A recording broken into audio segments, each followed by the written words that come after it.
What's up, you guys? Chet-Guthrie with DPM Gaming here, coming to you all with another fun-filled TCG video. And today, you guys, I found something that I've been looking for quite a bit. Anyway, it is something that Konami wanted you to forget about. And that is Dungeon Dice Monsters. So let's get this video started.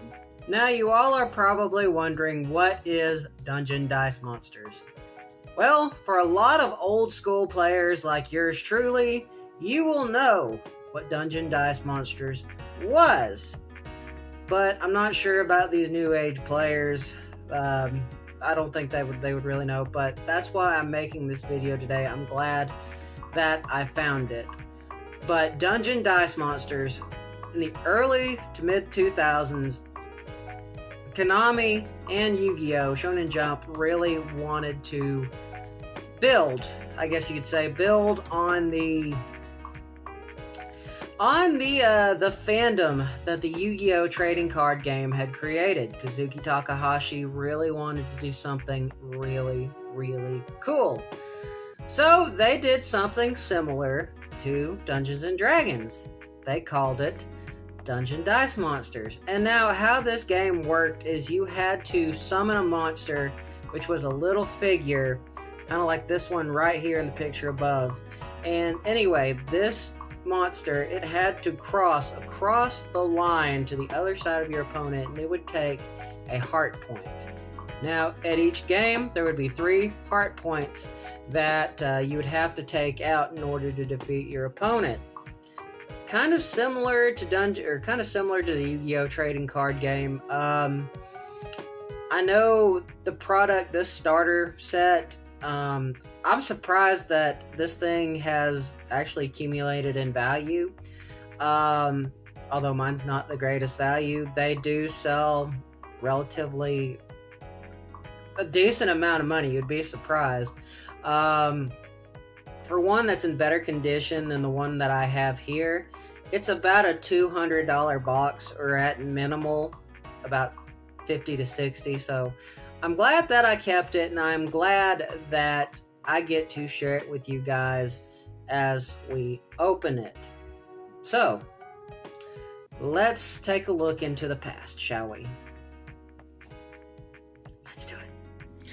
And now, you guys, I will note something too as we look into it. I have not seen that many of these opened up on YouTube or checked out on YouTube. So this might be a first. If I can get the stupid thing open. And the box is rather damaged, but compared to some of these things, since this came out like 15 years ago, it has still relatively lasted as long as it has. Right here, let it fall into focus. That is a miniature Blue Eyes White Dragon.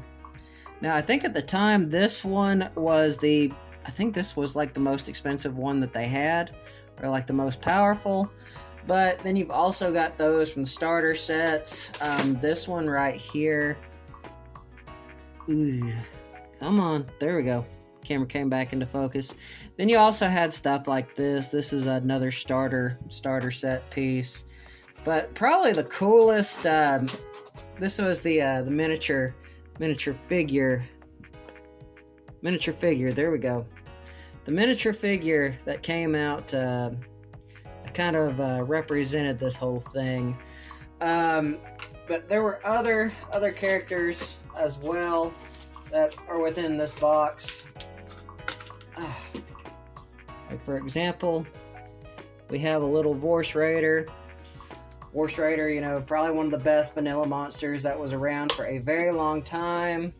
And of course, got the Soldier of the Twin Swords and Thunderball.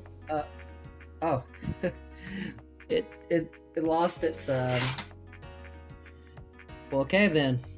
Maybe I do need to get like or maybe it just fell off its anyway, I'll just put that Actually, they did make that into a Yu-Gi-Oh card a while back.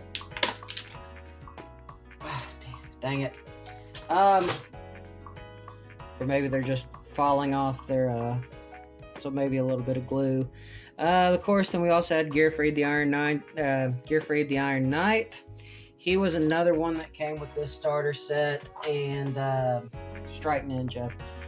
And as you notice, a lot of these were Yu-Gi-Oh cards at one time. I mean, that's kind of like why Dungeon Dice Monsters was as similar as it was to the card game. However, it never really took off as well as its counterparts.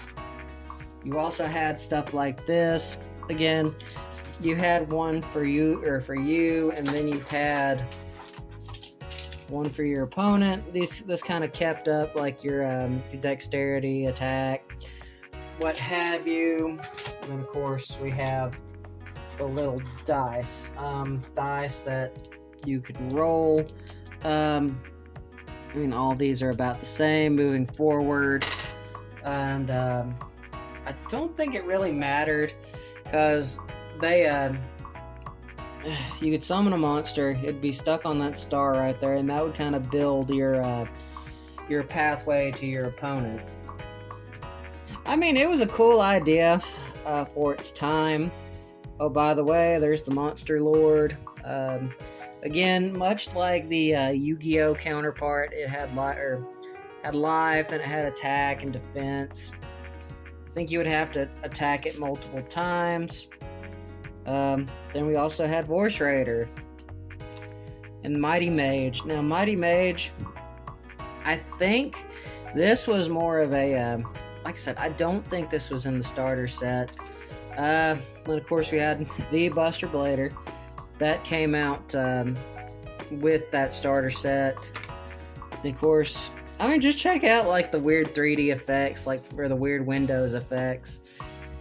You could tell this was like for its time. I think, you know, maybe if Konami had released it maybe 5 years ahead, you know, maybe I think maybe this particular thing, or this particular game that was created for the Yu-Gi-Oh universe, I think it probably would have lasted longer than it had. By the way, here's the Blue Eyes White Dragon that I pulled as a kid. And by the way, the cool part about this this particular set or series or game board game is you could, like, I mean, they had stuff kind of like you could buy like the little miniature figures that come in a box.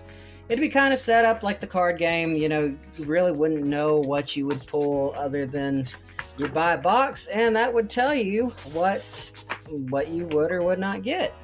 And by the way, there's the old, this is the game board. Anyway, you would summon one monster right there. It would build a, anyway, you would get to your opponent right there. But, oh yeah, here's heart points. As you can tell, I've lost a few over the years. And then, of course, you have the red and blue. This would kind of determine how you would attack your opponent. But as you all can tell, this game has kind of gone to the wayside. I think back in 2008 they did make like a bigger one. I think that was it. But I figured we would take a trip down memory lane. We would just check out this awesome product. But anyway, guys, I hope you all enjoyed this video. I hope it alludes to some Yu-Gi-Oh history. And anyway, stay posted, stay tuned, keep up with the next TCG video. I'll see you all later. I don't know. Probably not the best way to close out of. Anyway, you know what I'm saying. Peace out, you guys.